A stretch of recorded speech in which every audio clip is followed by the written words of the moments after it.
Warahmatullahi wabarakatuh. Perkenalkan, saya Juliana SPD, calon guru penggerak angkatan 10 Kabupaten Solok, dan saya mengajar di SMP Negeri 2 Lembang Jaya.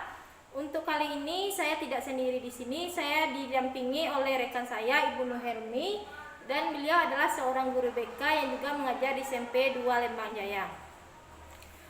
Baik Bu, pada kesempatan kali ini kita akan melakukan percakapan praobservasi, di mana ini adalah tahap awal sebelum kita nantinya akan melaksanakan observasi kelas dan dilanjutkan dengan pasca observasi.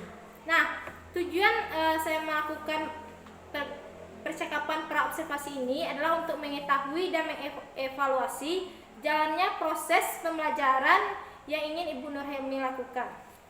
Nah, praobservasi ini juga sebagai langkah awal untuk kegiatan supaya siap nantinya untuk melakukan observasi di kelas.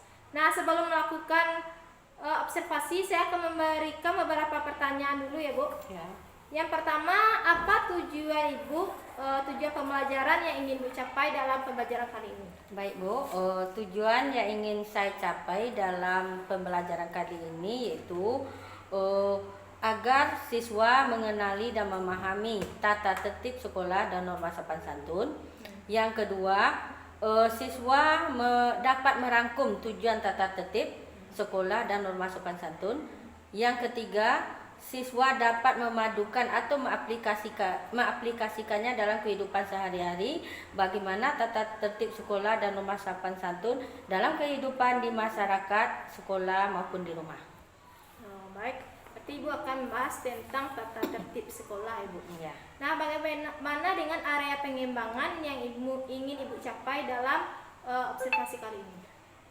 Di sini ada dua area pengembangan yang akan ingin saya capai. Yang pertama yaitu pengetahuan. Di sini siswa dapat mampu memahami peraturan dan tata tertib dan norma sopan santun. Yang kedua yaitu dari segi keterampilan. Di sini siswa mampu menampilkan perilakunya sehari-hari dalam wujud menampilkan perilaku yang sesuai dengan tata tertib, norma dan sopan santun. Baik, berarti area pengembangan yang ingin Ibu capai adalah pengetahuan dan keterampilan ya Bu. Nah, bagaimana dengan rancangan pembelajaran yang ingin Ibu terapkan di dalam kelas, mulai dari strategi, model dan metode pembelajaran? Baik Bu, di sini rancangan pembelajaran yang saya ingin terapkan yaitu dari segi strategi, yaitu strategi pembelajaran berdiferensiasi yang diintegrasikan dengan pembelajaran sosial dan emosional. Selanjutnya ada juga dengan pembagian kelompok. Nah, dari segi media, misalnya menggunakan brosur atau pamflet di mana yang berkaitan dengan tata tertib, norma dan sopan santun di sekolah. Kalau metodenya itu diskusi kelompok dan tanya jawab. Modelnya itu dalam penugasan pada siswa itu sendiri. Baik Bu, jadi sudah ada ya rancangan yang ingin Ibu terapkan untuk observasi yang akan datang. Nah, di sini kapan kira-kira waktunya akan Ibu terapkan? Rencananya saya melakukan observasi ini, menerapkannya yaitu pada minggu depan, hari Senin jam kedua di kelas 72. Berarti Ibu akan diobservasi hari Senin di kelas 72 ya Bu. Nah, ini apa nih fokus pembelajaran yang ingin diobservasi di dalam kelas Ibu nantinya? Saya ingin fokusnya pada pembelajaran yang itu kegiatan inti, di mana bagaimana saya menyampaikan materi ini kepada siswa. Jadi saya ingin pada kegiatan inti. Berarti pada kegiatan inti yaitu fokusnya observasi nanti ya Bu. Ya. Nah, dari percakapan kita kali ini apa yang Ibu dapatkan? Dari sini saya sudah mendapat gambaran tentang media, metode yang akan saya gunakan dalam melakukan observasi nantinya. Gitu ya Bu. Baik Bu, terima kasih atas waktunya. Demikian percakapan kita untuk praobservasi.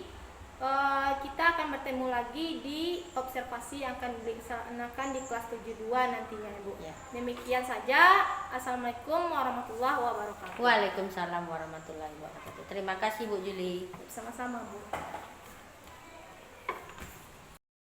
Semuanya, perhatikan ke depan, Rehan. Sekarang kita masuk materi kita yang baru, yaitu tentang memahami tata tertib sekolah, hak dan kewajiban peserta didik. Nah, apa hak dan kewajiban kamu di sini? Nah, sebelum tahu kamu dengan hak dan kewajiban kamu, tentu kamu dulu perlu mengetahui pengertian hak dan kewajiban. Kamu tahu dengan hak dan kewajiban kamu? Tahu. Nah, kalau hak itu apa? Sesuatu yang harus kita terima. Kalau kewajiban? Ya, bagus. Sesuatu yang harus kita lakukan. Nah, seperti yang kamu perhatikan di depan, hak adalah segala sesuatu secara asasi dimiliki oleh seseorang dalam tatanan pergaulan dengan lingkungan serta dengan Allah Subhanahu wa Ta'ala. Sedangkan kewajiban adalah segala sesuatu yang harus dilaksanakan dalam pergaulan atau dalam kehidupan sehari-hari. Jadi kamu harus bisa membedakan antara hak dan kewajiban ya, Nak. Nah, kalau di sekolah, hak kamu apa? Bagus, mendapatkan ilmu. Kalau kewajiban kamu? Mentaati guru, mentaati peraturan sekolah, apalagi membayar segala kewajiban kamu, apakah itu buku LKS dan sebagainya.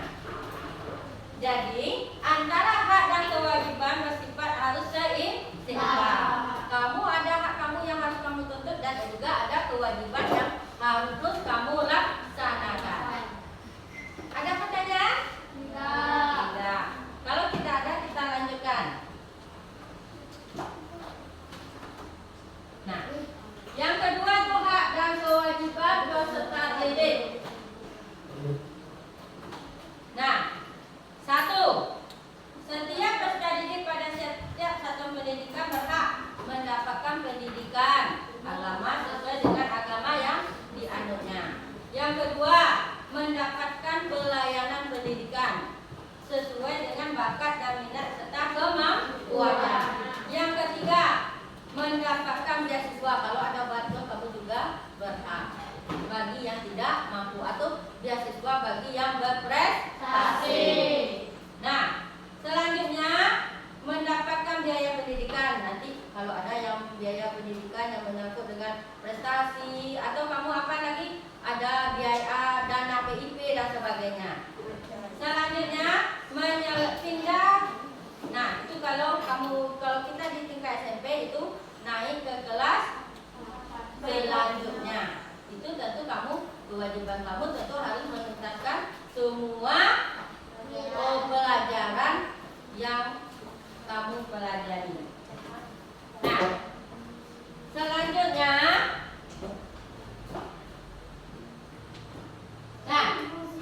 setiap peserta didik berkewajiban. Apa kewajiban kamu, Nak? Menjaga norma-norma agama, menjaga ikut menanggung biaya penyelenggaraan pendidikan. Nah, kewajiban kamu di sini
saya melakukan kegiatan pasca observasi ini yaitu untuk mengevaluasi sejauh mana proses pembelajaran yang telah dijalankan oleh Bu Nur Helmi kemarin, Pak. Nah, pada pasca observasi ini saya akan mengajukan beberapa pertanyaan kepada Ibu Nur Helmi. Yang pertama, bagaimana perasaan Ibu terkait jalannya kegiatan observasi kelas yang telah Ibu lakukan kemarin? Baik Bu Jirana, ketika saya melakukan observasi kemarin itu saya agak ragu dan agak kurang konsisten dalam memberikan pembelajaran karena saya di sini tidak setiap hari masuk kelas. Selain itu anak-anak kelas 71 itu adalah wali kelasnya saya, jadi dia banyak yang suka dari Bu. Berarti Ibu agak ragu-ragu kemarin masuk. Tapi setelah terbiasa mungkin lebih lancar Ibu terbiasa Bu. Kalau boleh saya tahu, bisa Ibu ulang kembali area pengembangan Ibu yang bisa diceritakan kembali area pengembangan dalam pembelajaran kemarin? Area pengembangannya itu pada kegiatan inti yang dimana itu tentang siswa itu mampu mengenali dan mengaplikasikannya kegiatan tata krama dan sopan santun dalam kehidupan sehari-hari baik di sekolah maupun di lingkungan kelasnya. Berarti tentang aplikasian tata krama ya, di dalam lingkungan sekolah atau di dalam kelas. Baik Bu, sejauh ini berapa tingkat keberhasilan sampai mana tingkat keberhasilan Ibu dalam area pengembangan tersebut? Keberhasilannya belum cukup secukupnya 100% karena di sini anak-anak itu masih ada juga yang belum mematuhi tata tertib dan peraturan sekolah. Apalagi dalam kehidupan sehari-hari dengan temannya masih ada anak itu yang kurang sopan dalam berkata maupun dalam berbuat. Berarti dalam penerapannya Ibu mempunyai kendala ya Bu. Kalau bisa diceritakan apa itu kendala atau hal-hal yang ditemukan dalam penerapan di kelas kemarin? Penerapannya itu yang kendalanya itu anak itu masih ragu-ragu atau masih tidak mau disuruh mengemukakan pendapatnya apa yang disebut tata krama dan sopan santun. Padahal itu sudah dijelaskan tapi dia masih belum mau menjelaskannya. Jadi anak itu masih ada yang kurang aktif, masih diam saja atau tidak mau berbicara. Berarti masih banyak anak-anak itu yang belum aktif dalam kelas Iya. tentang tata krama. Nah, kira-kira kenapa hal tersebut bisa terjadi? Mungkin karena kemarin itu kan dibagi berkelompok. Dalam kelompok itu masih ada juga anak itu yang tidak mau mengungkapkan pendapat. Nah kemarin itu kelompoknya juga saya membentuknya itu secara acak saja. Jadi anggotanya banyak. Terus dalam kelompok itu anak itu kelompoknya dekat-dekat. Jadi dia itu masih masing-masingnya saling saling mencontek ke teman. Jadi dia tidak ada inisiatif sendiri dari anak murid itu sendiri. Jadi kendalanya kelompoknya masih belum saya atur dengan pas kemarin, hanya diacak saja. Berarti kemarin Ibu pas pembentukan kelompok masih diacak saja ya Bu.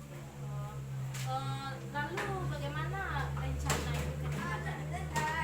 Rencananya ke depan saya akan bentuk kelompok lagi itu berdasarkan gaya belajar karena sebenarnya waktu awal masuk anak itu sudah saya bentuk berdasarkan gaya belajarnya karena saya sudah mengelompokkan ini gaya belajarnya ada yang visual, kinestetik dan audio. Tapi kemarin itu saya bentuk kelompok itu berdasarkan itu. Berarti Ibu akan membentuk kelompok nanti berdasarkan gaya belajarnya ya Bu. Mudah-mudahan terrealisasi ya Bu apa yang Ibu rencanakan. Kira-kira kapan ya akan dilaksanakan rencana dari Ibu? Rencananya saya akan menyampaikannya minggu depan ketika saya masuk kelas 12. Jadi saya mengelompokkan berdasarkan gaya belajar. Setelah saya coba kemarin berdasarkan acak, jadi tidak kurang efektif. Jadi akan menyelesaikan. Berarti minggu depan Ibu rencananya mau mengelompokkan siswa tersebut berdasarkan gaya belajar, tidak secara acak lagi dan kelompok sehingga mereka mungkin lebih menemukan sesuai dengan minatnya masing-masing ya Bu, lebih mudah lagi dalam mengelola kelompok ya Bu. Yang mudah-mudahan terrealisasi ya Bu. Terima kasih atas kesempatan Ibu dalam observasi ini. Di sini kesimpulannya. Jadi Ibu akan apa kesimpulan yang Ibu dapat dari rencana Ibu? Nah, dari observasi ini pasca ini saya berkesimpulan, jadi nanti saya akan melakukan pembelajaran itu berdasarkan gaya belajarnya, dan saya juga akan membentuk berdasarkan gaya belajar sehingga materi yang saya berikan itu lebih efektif dan lebih tercapai sesuai dengan judul materi saya itu tentang tata krama dan sopan santun di sekolah, dan anak itu bisa mengaplikasikan baik di lingkungan sekolah maupun di lingkungan luar sekolah. Itu saja. Mudah-mudahan anak-anak tersebut dapat mengaplikasikannya di sekolah. Baik Bu, terima kasih atas jawabannya dari pertanyaan yang telah saya berikan. Semoga terrealisasi. Di sini kami sedikit meminta umpan balik dari Bapak PP kepada Bapak SLA. Baiklah Ibu, terima kasih waktunya. Saya mengucapkan apresiasi yang sebesar-besarnya, tinggi-tingginya kepada Ibu Bilena selaku CGP Angkatan 10 Kabupaten Solok, dan Ibu Nurhelmi sebagai guru yang diobservasi saat di kelas pada materi guru penggerak. Nah, di sini sudah nampak sekali terbangunnya chemistry antara